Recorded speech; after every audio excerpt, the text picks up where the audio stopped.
Morning, everyone. Welcome back to the ongoing series of lectures on Printers Material Science 1. In the previous lecture, we saw the importance of surface tension and the variety of applications of surface tension, and what are some of the problems that we can face when there is a problem related to surface tension.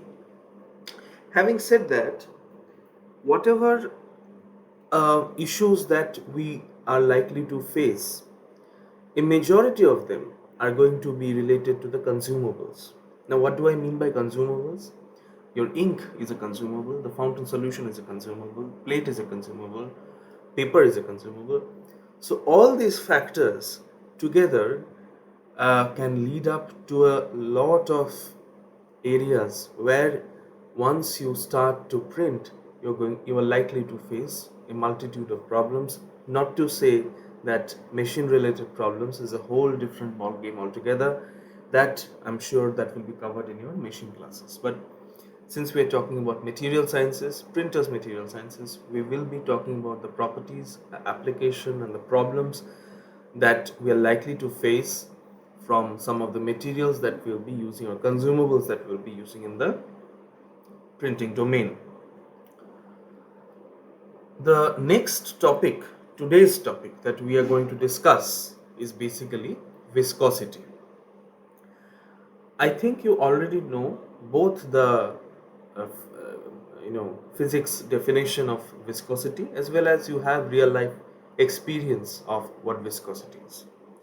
So in front of you, you have been shown two different samples. On the left, there is water, and on the right, you have ketchup, right? So, what if I ask you, just without going into the definition of viscosity, if I ask you, among these two, whose viscosity is higher? Is it the water's viscosity or is it the ketchup's viscosity? What will be your answer? Pause the video and give the answer to yourself. Obviously, we all know that the viscosity of ketchup is higher than that of water. What really makes us say so? I mean, I understand if we know what the definition of viscosity is, which we're going to see in a bit, but still, even if we don't know the exact definition of viscosity, we have some idea, some priori knowledge from our real life experience what viscosity is, and whose viscosity will be higher. Is it that of water and is it that of ketchup? Now consider you are pouring water in this glass from a jar, right? And you are pouring the ketchup from the bottle onto a plate. Which do you think will come out of the bottle or the jar easier?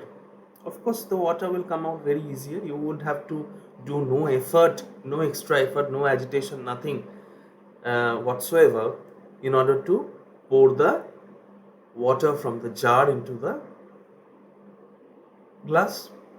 But if you want to, the example that I gave previously also, if you want to pour this tomato ketchup from a bottle to a plate, what is going to happen?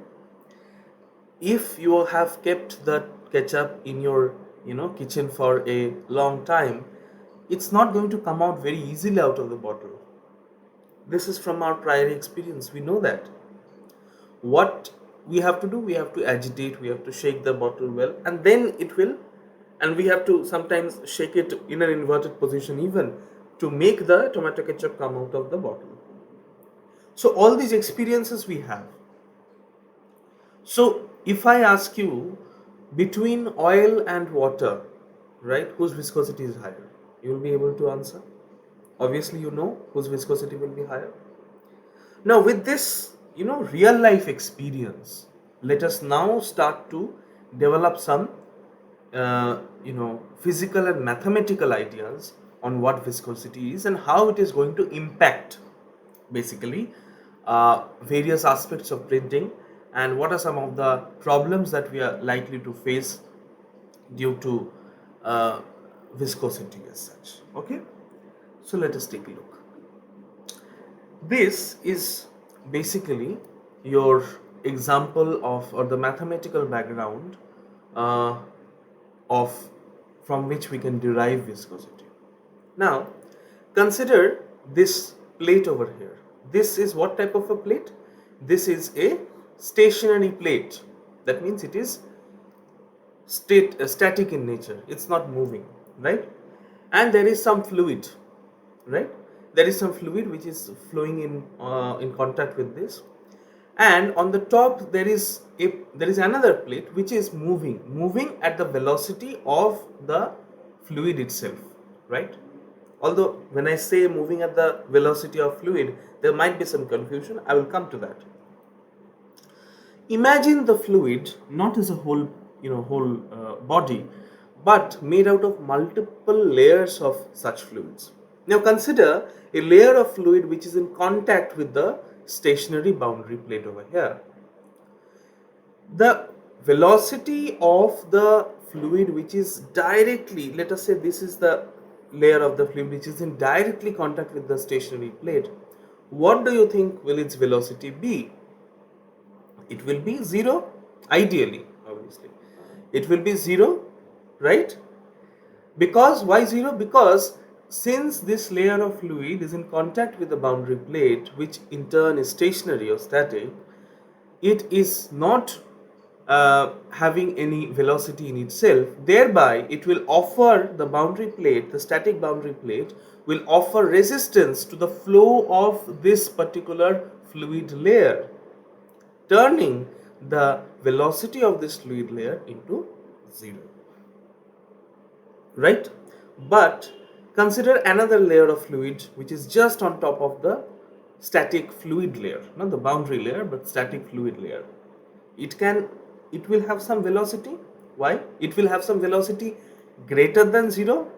Why? Because you see, the fluid which is having a 0 velocity, it will try to reduce the flow of this fluid directly in contact with it, but it will not be sufficient enough to make this velocity 0. So meaning what? Meaning that as we progressively move away from the static boundary plate, the velocity of the fluid layers is going to increase. That means the fluid layer which is in direct contact with the stationary boundary plate, here it will have a velocity of 0, but the fluid layer which is in contact with the moving plate, which is moving at the same rate of the fluid which is in contact with here at the top, it will have a higher velocity than, much higher velocity than 0, because it's a flowing liquid. That is why what you will see, that there will be a gradient. Gradient means a change of what? No, change of velocity. Velocity of what? The fluid. Since here with the fluid layer which is in contact with the boundary plate, it is going to have a velocity of 0, no velocity at all, and as we progressively move away from the boundary plate, the velocity will increase. So in this direction, what will be the gradient? What will be the uh, velocity velocity gradient? It will be, if we consider this to be u, if the final velocity here is u, then it will be du, dy, or dt also you can say. So that means as we move away, the velocity is increasing, and the gradient and the change in velocity is du dy or du dt, whatever your notation you are choosing. That means velocity is increasing. Another important concept here is that consider the type of force that this boundary plate, stationary boundary plate, is acting on the fluid which is in fluid layer which is in contact with this boundary plate. What type of force is this? It's a shear force, right? What is a shear force? So for example, this is suppose a carton, right? I'm just showing a front view of a carton, right? This is a carton. Now you just put your hand over here and you try to drag it. Whereas the lower portion of the carton is fixed onto the floor, and you try to drag it. What is going to happen? It is going to deform. The lower portion is going to stay same, but it is going to deform in this way. If the direction of force is in this direction, then the carton, because it's flexible in nature, so it is going to get deformed into from a square to the cross sectional view will be move from being a square to being a parallelogram or a rhombus if it's a square, sorry, rhombus. So this type of a force, which is tangential to the surface of the material on which the force is acting, that type of force is known as shear force or shear stress, right? Now you will see that the shear stress is depending on what? It's depending on the velocity gradient. That means the shear stress is progressively reduced. The shear stress is progressively reduced as the liquid layer is getting away from the stationary boundary plate, right? So that means what? Shear stress is what? It is the amount of force per unit area, that you can define it like that. So let that be F by A. Now F by A, which is the shear stress, is proportional to the velocity gradient of the fluid, right? Of course you can see it from here, because it is depending, it will increase, so let me just give you another I don't have that picture, maybe, no, this is not this one actually. Okay, so let me draw that picture here. Okay, I'll just try to draw that picture. So here is the shear force, here is the velocity gradient, or what we call is the shear rate, the rate of change of the force actually, that is depending on the velocity gradient. So what you will see, for some materials, for some fluids, remember this is very important, for some fluids, you will see if you plot the shear force with the shear rate, you will see the shear force is increasing with the increase of the velocity gradient, right?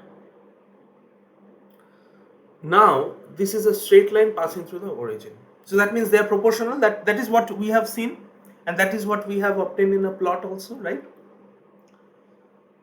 Because they are proportional, we can replace this equation by writing it as,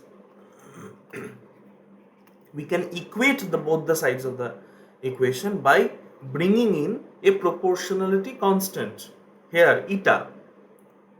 F by A is equal to eta du dy or du dt, right?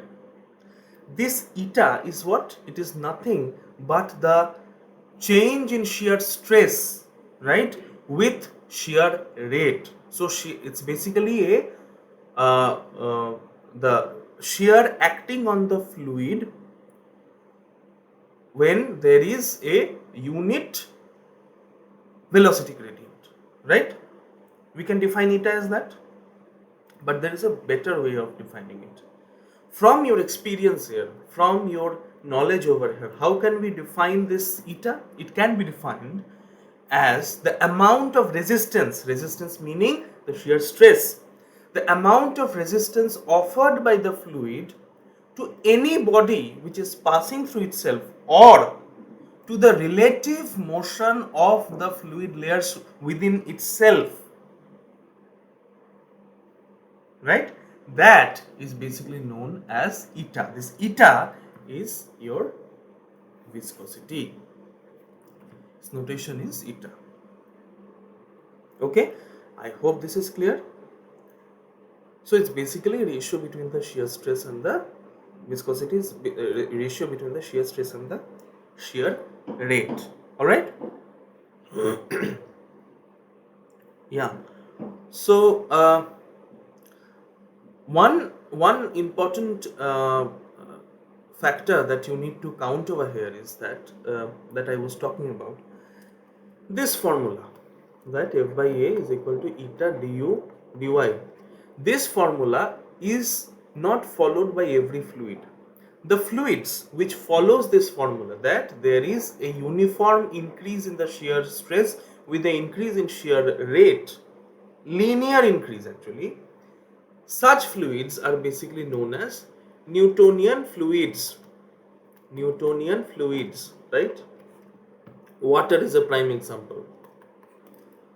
Water is a prime example, right? There is no permanent change in the nature of the fluid, no matter how much amount of shear we apply on the material. So once the shear rate will increase, obviously the shear stress will increase, but there is no permanent deformity in such fluids, right? Such fluids which follow this, this is basically Newton's relation of viscosity. So such fluids are basically known as Newtonian fluids. All right. Next,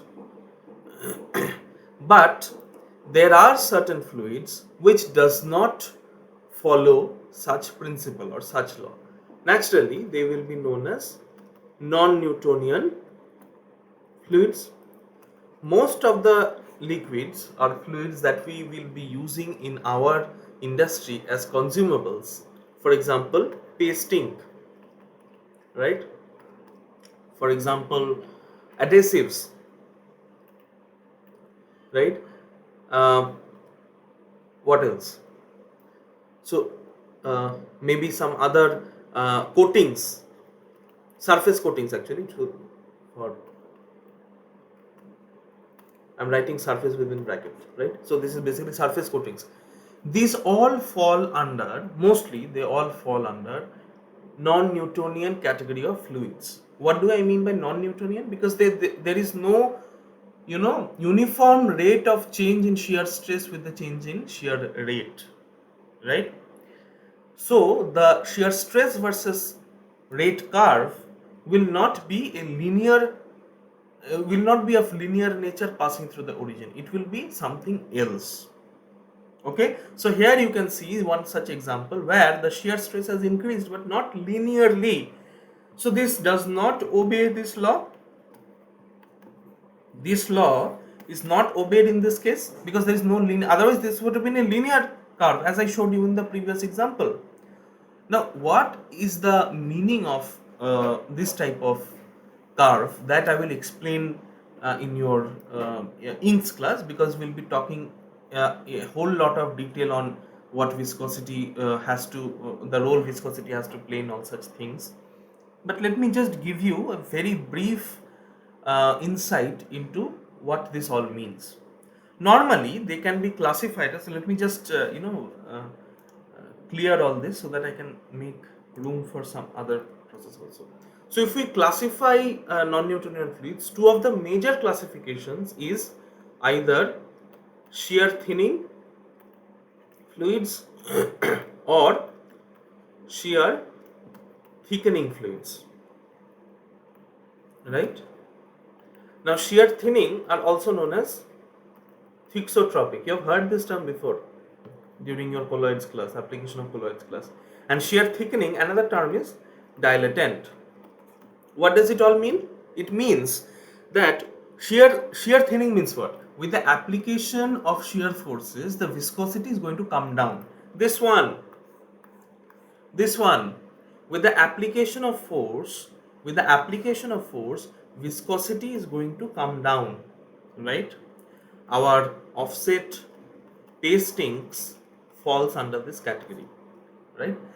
Next, another type of category is shear thickening. That means it is increasing, just the opposite of shear thinning. That means the viscosity of such fluids will increase with the application or increasing application of shear. Such materials are known as dilatants. Okay, so these dilatants are some of the metal decorating inks, because it has got high pigmentation. Pigmentation means amount of pigment that is used, relatively used in the making of the ink, that ratio of pigment is to vehicle. So in such cases, because of high pigmentation, what happens, the colloidal properties become such that when the shear is increased, its viscosity also increases instead of reducing. Now I think you have some idea, because you have worked with letterpress inks and all. Letterpress ink is what type of fluidic nature? It's paste ink basically, right? Now before application of the ink with the help of roller onto the form, what did you do? You applied the ink on top of a surface, and you took a spatula or a knife, and you nicely applied some shear on top of it, right? Why did you do this? In order to break what one way of saying it, break the body of the ink. That means, it's not a technical term, but I just used it because once you are in the printing ink industry, you might hear this very often. What it means is, when the ink has been in a container, ink container, for a very long time, over a period of time, the viscosity becomes very high. But if the viscosity of the ink is very high, it will not spread smoothly. Like the example of ketchup I told you, no, that it is I have kept the ketchup in the kitchen for a very long time, and it's not going to come out very easily, or not going to, form a uniform layer on the plate. So similarly here also, when the we are using an ink which has been for a very long time within the ink container, and we are directly taking it out without mashing it, basically with the help of the spatula, it will that high viscosity nature of the ink will persist, and we need to break it down. How? We need to reduce the viscosity of the ink. How? By applying shearing forces, okay, on top of the onto the ink, basically. So this is essential in order to shear thinning fluids. All these categories, that is offset paste ink, letter pressings, all these inks are shear thinning in nature, because it is we make it such so that upon application of shearing forces, the viscosity can go down, and it may spread easily on the printing form. For letterpress, you have you know uh, the typefaces arranged in a particular form. For offset, you have the plate. For screen, you have the stencil. So all this, if the viscosity of the ink remains very high, it will not form a smooth film when we are applying with the help of the roller on top of the form, right? That is why we need to mash it. We need to apply some shearing forces on top of the ink, so that the viscosity goes down and it can spread smoothly onto the form that we are using. Okay, so I'm not going into very much detail on shear thinning fluids, because we have an entire rheology class when we'll talk about ink. So I think for now, I think it's easy. Okay, this Stokes law, all of you know. I think I'm not going to talk about this, because what I'm going to talk about is the measurement of viscosity. Normally it's measured in poise, and for liquids we measure it in seconds, so centipoise maybe. See, the basic idea of viscosity, why it is important, why measurement of viscosity is important, is because of the nature of printing process.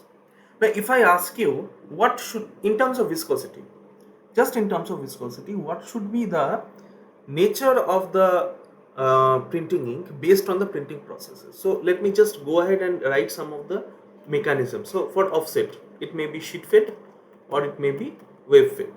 Wave fed. Next for gravure, right? Next for flexo, next for screen, next for letterpress. So all these technologies, if I ask you to just let make a chart, again make a chart. On the left hand side you will have all these technologies, on the right hand side you will have what will be the nature of the viscosity, or what will be the fluidic nature of the ink, whether it will be paste, whether it will be liquid. So you have, because you have work experience in letterpress in your first year, so I hope you know what letterpress ink looks like, at least the nature of the fluid of the ink is. So similarly, can you just make this chart, and on the one hand side you will have all these technologies, on the other hand side, on the right hand side, you will write whether it is paste ink, whether it is liquid ink. So do this. Now what is important here is how to determine which ink or what type of fluidic nature will suit the particular printing process. Now if I ask you, can I use can I use liquid ink in offset printing technology? So liquid means a Newtonian liquid only. All the, so basically there are, when I talked about in the previous class, previous slide also, that non-Newtonian fluids are pastings, coatings, and all this, surface coatings and all this. But most of the liquid inks that we use in gravure flexo, they are Newtonian in nature. They just very much liquid in nature, so therefore they obey the Newtonian law of viscosity, and thereby they are known as Newtonian fluids. So when I talk about pasting, it is non-Newtonian. When I talk about liquid, it is Newtonian in nature. Okay. Now, if I ask you, can you use liquid ink in offset? Because by this time you all know what is the working principle of offset, what is the working principle of gravure, flexo, screen, letterpress, all this you know already from your sorry basic printing class. So if I ask you now, can I use liquid ink in offset? Can I use paste ink in gravure? Can I use liquid ink in letterpress or screen? Can I do that? What will be the answer? Just think about it for a minute. Pause the video and think. The answer is no. Consider what is the nature of your what is the technology of offset. So there are multiple such rollers, combination of rollers which comes and imparts the ink. So maybe there are other foam rollers here also. So this comes and delivers the ink onto the plate cylinder, then you have the blanket cylinder, and finally the impression cylinder of paper passing through this, right? Not this direction, sorry, it will be this direction. Okay, so if I use a liquid ink, and you have seen our PO25 machine also, there is an ink duct, paste ink is placed over here, and the ducted roller which is in contact with this ink duct will take the ink and distribute it and meter it, and finally take the ink onto the plate cylinder, right? Now the question is, will a liquid ink work in this phenomenon, in this type of printing process? Consider water only, since I said your liquid inks are Newtonian in nature. Consider water. Will water maybe add some other material in water and make it little bit higher viscosity, but it is ultimately liquid and Newtonian liquid for that matter. So can I use such Newtonian liquids in this printing process? Just think about it. No. What is going to happen? It's going to drip off. All the liquid is going to drip off and fall onto the machine only. So no ink holdout will be there within the. Why we use paste ink? Because it is metered. Its viscosity is sufficiently high so that it will, and it has got tack. Tack means stickiness.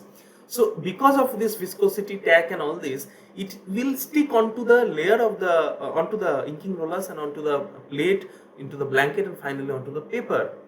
If we are using liquid ink, its viscosity is so low, it has got no tack at all, and it is just going to drip off from the machine, and no ink will get transferred either onto the metering rollers or to the plate or even to the blanket and paper.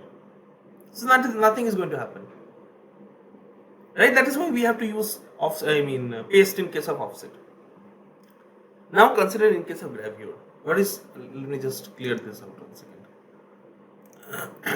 So in case of gravure, what? If you see the surface of gravure, so there are cells, right? So these are cells. Consider these are cells of gravure. Now if I use paste ink, now in the previous class while surface tension, I already gave you the example of capillary action. Yes, small tubes or small cells, when it comes in contact with other force, paper and all, the ink comes out of the cells due to capillary action. That means adhesive force becomes higher than the cohesive force. That is why it comes out of the cells and onto the paper. This I have already told you previously. Consider in gravure we use liquid ink, right? So liquid can very easily get inside of the cell, and when in contact with the paper can come out very easily due to capillary action. Now consider this example. Can I use paste ink in this? It will neither go inside the cell nor come out of it. So we will either miss out a whole lot of image area, or everywhere it will be inked. What is the principle of gravure? Excess ink is removed by the doctor blade. It is liquid ink, that is why it can be very easily removed by the doctor blade. Consider it was a paste ink. Could it be removed? Trace amount of ink will still remain cling onto the gravure cylinder. So everywhere there will be ink, not only the image area. Or either there will be no ink at all, because no ink, paste ink can penetrate inside of the fine cells in the gravure cylinder. So it is not going to work. So I give you two examples. That is offset.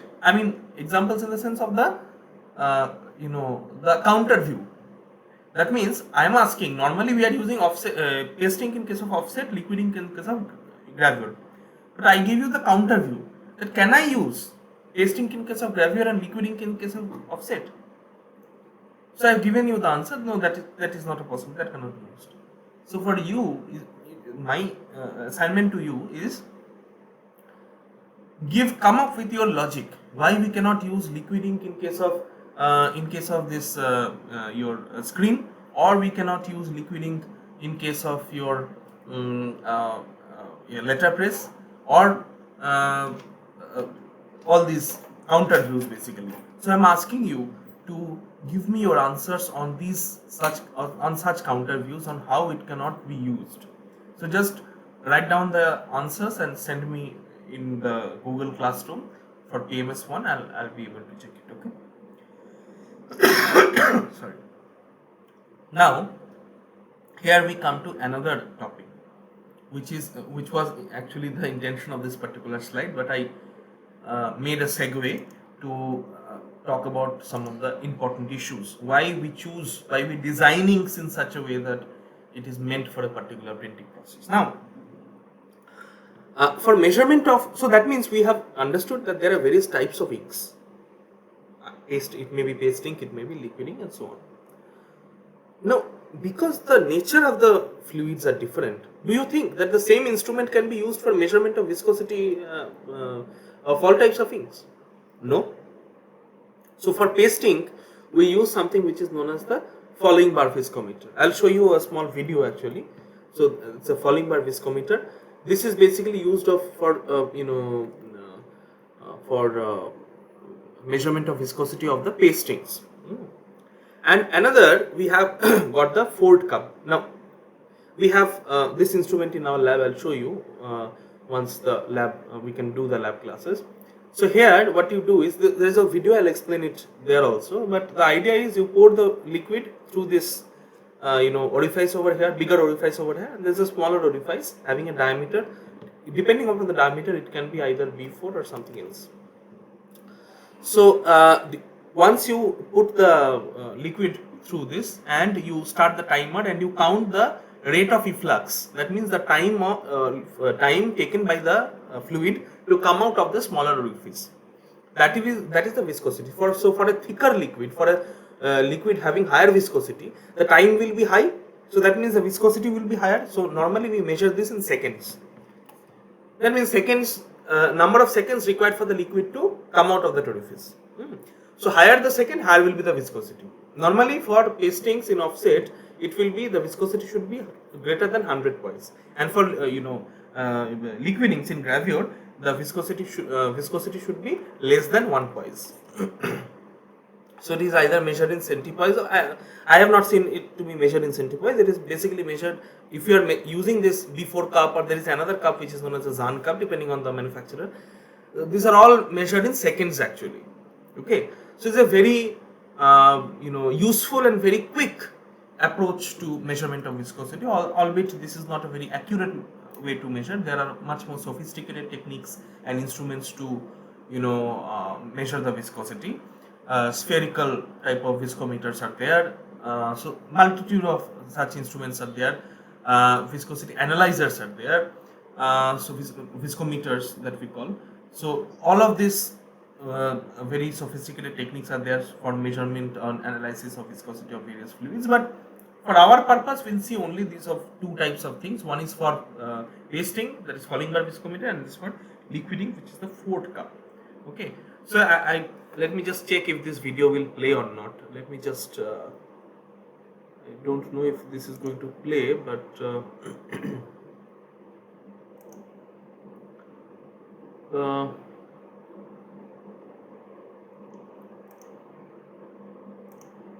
yeah, I think this is going to play. Okay, just take a look. So what did he do? He took some paste ink, and this is basically the central bar, or the rod. So this rod is going to come out of this orifice, and there is a timer. There is a sensor which is attached to some timer.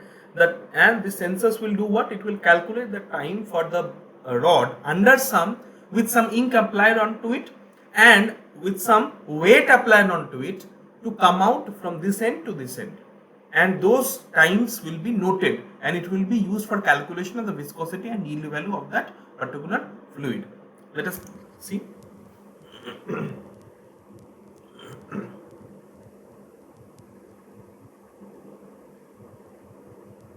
So the first time when the experiment is started, normally this is done so that the entire rod is encapsulated with a uniform film of the ink which we are going to, whose viscosity we are going to measure.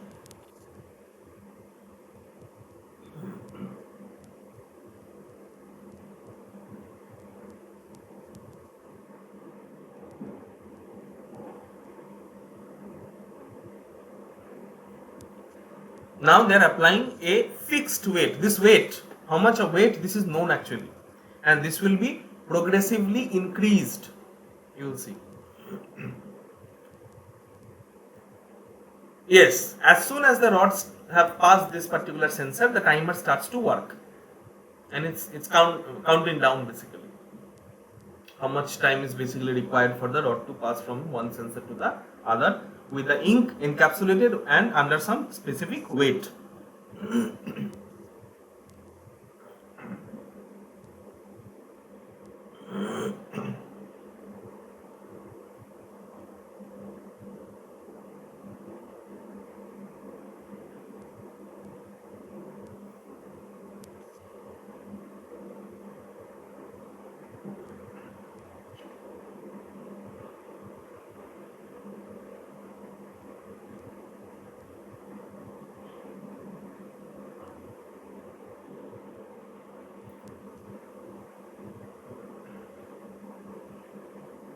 Yes, see, the weight was changed.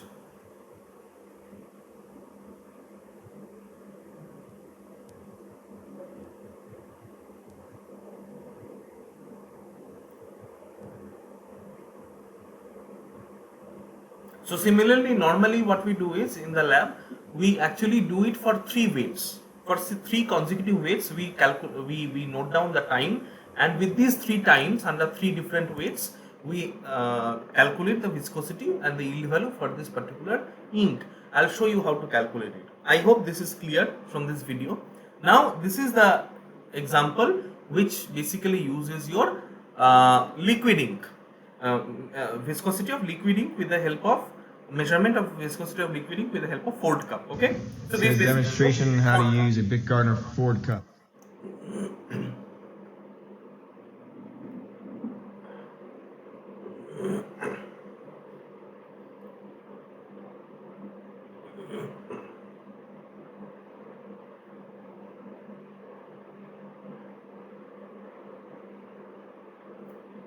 Just let me just forward ahead.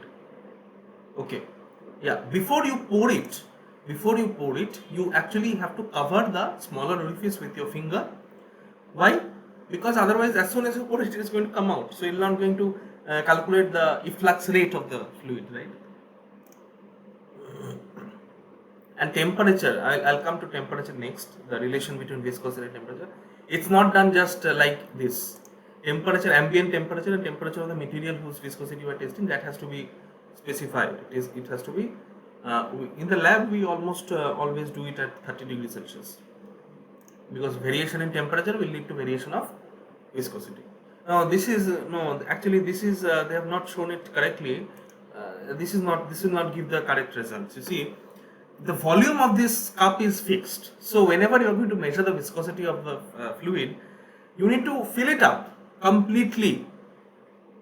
You need to fill this entire cup completely, and you have to measure the efflux rate of the fluid for that specific volume at a specific temperature. So this technique is not right. When we do it in our lab, we'll see how it is done actually properly.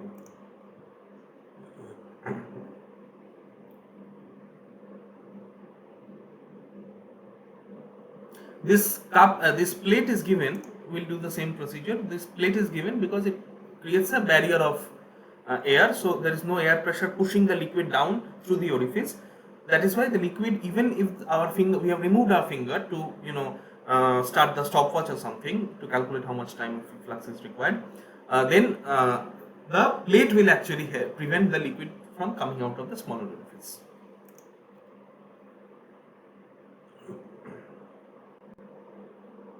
So once you have the stopwatch with you, yeah, see the stopwatch, as soon as you remove the plate, you switch the stopwatch on and you calculate how much time is basically required. So this is definitely in seconds only. Yeah, this was also in seconds, but here from seconds we'll do some calculation and we'll do some plotting to calculate the viscosity in poise. But here it is not that much required. We just calculate it in seconds when we get a fair bit of idea what the viscosity is. We can definitely convert seconds into poise, centipoise, poise, all this, but we don't usually do it in our lab. Yeah. Okay. So the entire liquid has come off, and we calculate the time. Okay, now let us see. It's a very interesting plot. It may look a bit complicated. It's nothing complicated, very simple plot. So I'm not going to the mathematical details of how you know calculation is done. I'm just going to give you a brief on how to calculate the viscosity of the pasting from the falling bar viscometer readings. Those readings we got in seconds only, no? So how to calculate the ultimate viscosity in poise? Now see, I'll just take you through this.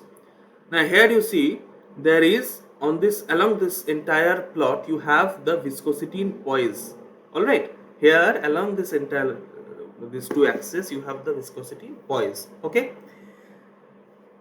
here these are basically your time in second. This line, this axis here, the x-axis here, this line is basically your time in seconds. So this is 1 second, this is 4 second, 5 second, 6 second, 7. Now see, this is not a linear scale. This may very well be a logarithmic scale. So the mathematics enthusiasts among you can answer why this is not done in a linear scale and why this may be done in a logarithmic scale. So if you have the answer to that, let me know. Okay. So, and on this y-axis here you have the progressive weight. So this is 0 kilos, sorry, not kilos, this is grams, 0 grams, 100 grams, 200 grams, 300 grams, 400 grams, 500 grams, like this. All right.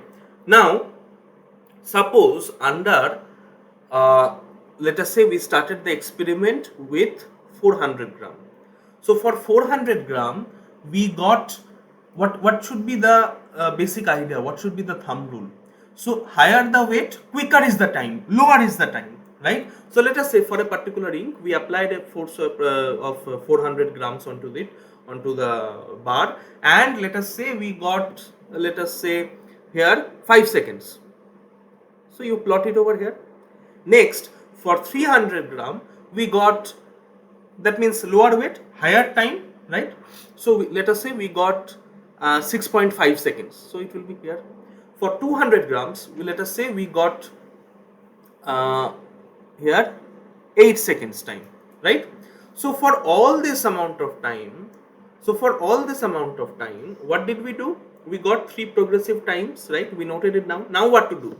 Now it's actually very difficult to draw it like this, but what you have to do actually is you have to connect these 3 points and you have to draw a line. I'll just try and give you an example. Okay, so okay, and I have to extend it all the way. I'll explain why all the way. Okay, you can't just stop over here, right? You got this line, and don't extend it this way, because will not extend it this way. I'll tell you why. Okay, now draw a parallel line. Draw a parallel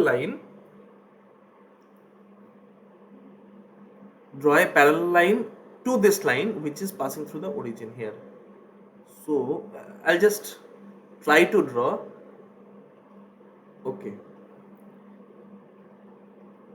and extend this particular line all the way to the, okay. So although, I mean, obviously this is not a parallel line and this is not a real data, so just forgive for that, but try to understand the concept behind this. What we did was we got this 3 points, minimum 3 points is required for interpolation. So you got these 3 points, right? And you drew lines over here joining the 3 points, and you extended this line here, and this line cut this particular axis. I did not remember in the beginning when I explained all the axes, I intentionally missed this out. So I'll tell you why. So this particular line cuts this particular axis, right? And then you draw a line which is parallel to this passing through the origin. Therefore this line will actually cut the viscosity axis somewhere over here. So you can see the viscosity line has cut the this line passing through the origin has cut the viscosity axis exactly at 90. So we can safely say that the viscosity of the ink, viscosity of this particular ink is 90 poise. 90 poise. Okay, and the yield value of this particular ink is 1800. Yield value is 1800. So I'm not going to explain what in detail what yield value and all this is, but yield value is basically the minimum amount of force which is required to start the flow of a fluid, uh, especially something which is a non-Newtonian one. Okay, so I'm not going to details because all this will be covered in your ink class, but for now what is our point of discussion is viscosity. So this is how you can measure. So you started with your second data, right, time in seconds, and from that data you got the viscosity which is 90 poise. Okay, this is how you basically use it. So some basic mathematics behind it, which is, I mean, not required for you, just measurement and application is required. Okay, now it's a very important thing, that is your relation between viscosity and temperature. Okay, two things I'll talk about, but before that, okay, this is another graph. This will be good. I think this should have been shown in the earlier one only. Here you see you have this done from a rheometer, actually sophisticated rheometer. Here in the along the x-axis you have got the shear rate, right? Shear rate means what? du dy. And here you have got viscosity. That means you are applying the shear. With the increase of the shear, what is happening to the viscosity? Viscosity is going down. So what type of fluid will it be? Obviously, I showed you this slide, this type of a curve. I remember in the just after finishing the Newtonian law of viscosity, I showed you this same type of curve. This will be a shear thinning fluid. Why? With the application of shear. With the application of shear, viscosity is going down. Most of our pastings that we use in offset technology is shear thinning fluid only. Yes, there is another type, I mean, sub classification also. They are not just shear thinning. They are something which is known as offsetting, so something which is known as viscoelastic fluids. So they have two nature. One is viscous nature, another is elastic nature. When you discuss about all this, this boundary condition is basically known as your yield value. There you have some other concepts like linear viscoelastic region and your storage modulus, clause so all these things are there. So we'll be discussing in detail in the ink class, because we have dedicated a section sub module on rheology, specifically when we discuss about inks.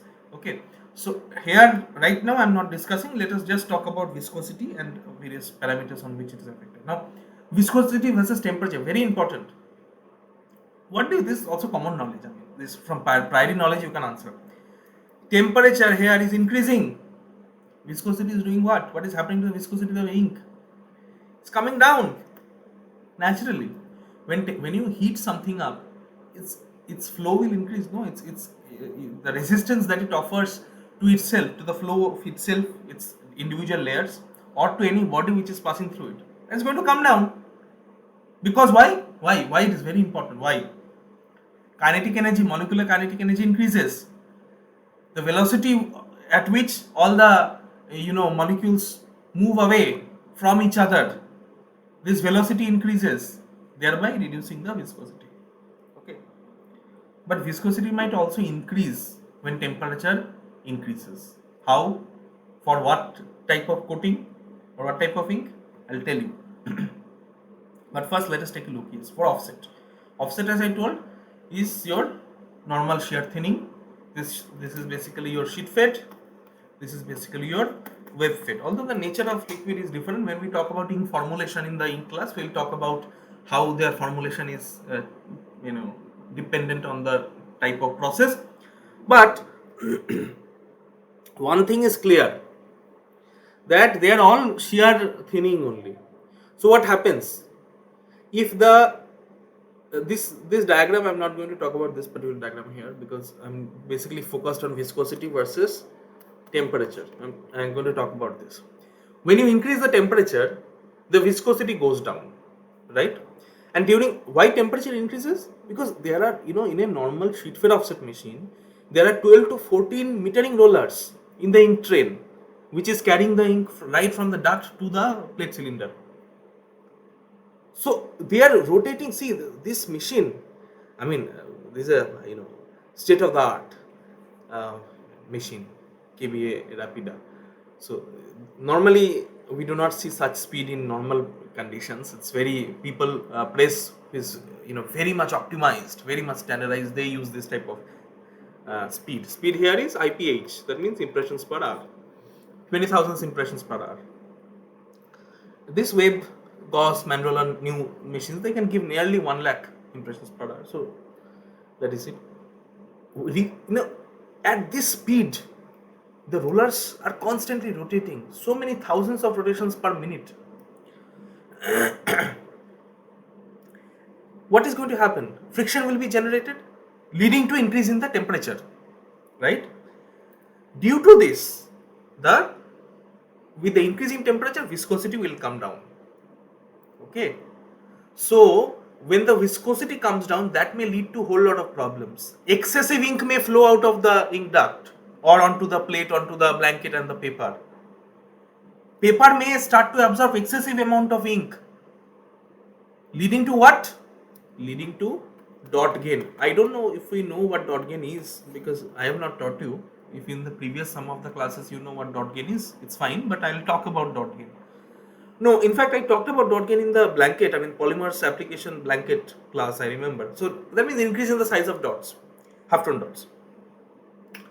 That means image quality loss there will be, right?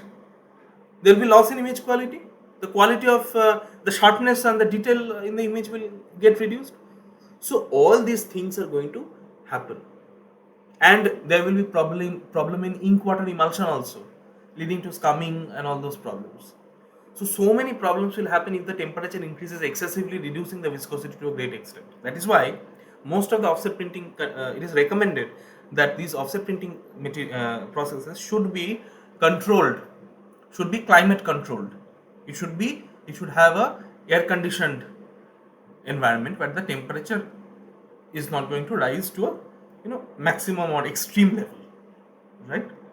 Next, the other example that I gave you was basically where the viscosity of the liquid, the fluid is basically increasing. Now, can you name some of the problems, or not some of the problems, but some of the reason why the viscosity of the liquiding is increasing instead of decreasing with the rising temperature? I don't know if you have a basic idea about gravure inks or not, but I think you do have, because basic printing, all these things I think are covered. You see, gravure inks are basically liquid inks. So there is no this. It's not basically a colloid. It's basically a solution only. So the solute is basically your pigment or dye. No, not pigment, dye. If there is pigment, that means it will get converted into a colloid. So there is no. It will be dispersed medium, so it will not a solution. It's a dye basically. Dye stuff is basically another type of smaller particle size. It gets soluble in the solvent basically. So if your gravure ink contains dye stuff, which is which is remained soluble in a medium, right? In a solvent medium, it's forming a solution, and it's liquid in nature, Newtonian liquid in nature. But there also these are rollers, no? So whenever some rollers are rotating in contact with each other, temperature is going to rise, na? Temperature is going to rise, right? So if the temperature is going to rise, what is going to happen? The solvents that we normally use in gravure, they are basically volatile in nature. There is a reason why we use volatile solvents in gravure, but not going to that. But let this be known that the solvents that we use in gravure are volatile in nature. That means it's going to get evaporated at very low temperatures. I mean, boiling point is low. So with even a relatively lower increase in temperature, these liquids will evaporate out, leaving behind the solid component, the solute component. Now in a solution, if the solvent part starts to evaporate out, leaving behind the solute part, will the viscosity increase or decrease? Tell me. It will increase, right? So if the viscosity of the liquid ink increases, then the same problem I told you when we use pasting, if we, not when, but if we use pasting in gravure, we intentionally reduce the viscosity of gravure less than 1 poise in a few seconds. Why? Because so that the liquid can easily penetrate inside the gravure cells and come out of it onto the paper when in contact due to capillary action. But if the viscosity is high, then it will neither get inside the cells properly nor come out of it properly. Again, same problem. That is why, first of all, it is temperature controlled, yes. But even if it is temperature controlled, we, in due course of time, depending upon the nature of ink and the press, we add some solvent onto the gravure ink container on which the gravure cylinder is in contact with, so that it compensates, this solvent addition compensates for the solvent loss due to volatile nature of the solvent and keep the viscosity of the liquid ink stable. Alright, so two types of problems, one with pasting, one with liquid ink, which is used in gravure. Okay. Next, last, this is known as the this also basically is another application of viscosity in adhesives also, in book binding, in in lamination and all this adhesives also. So the surface of the paper contains all these valleys, peaks and valleys. If the viscosity of the adhesive is very high, it is not going to spread uniformly onto this peaks and valleys like this. It is not going to happen. So the viscosity of the adhesive should be optimized. Sorry. For class 1 adhesives, we actually, like in gravure inks, we actually optimize the polymer solvent ratio. Why? Because we need the adhesive viscosity to be sufficiently low so that it spreads uniformly throughout the peak and valley of the paper on which, or the material on which it is applied. Otherwise, if the adhesive is not gone deeper into the paper, what is going to happen? The adhesive will not work properly, the papers will come off, the binding will come off. That is why optimize the polymer solvent ratio in the class 1 adhesives, because of which we basically ensure that the adhesives can reach inside the peaks and valleys and the uniform spread of the adhesives is being ensured.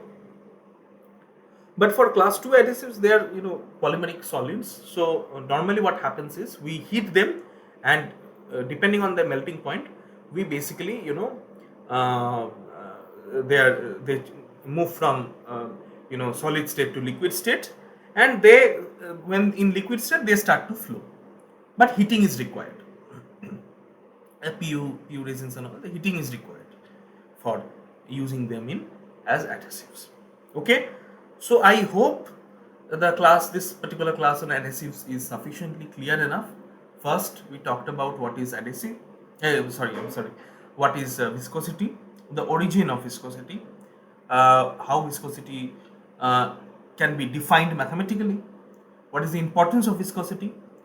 Then we talked about what is the importance of viscosity in our situation, the various use case scenarios, and we also talked about application of viscosity, some of the problems that might occur due to changes in viscosity and how to counter such problems. All right. Okay. So hopefully this is clear. Thank you.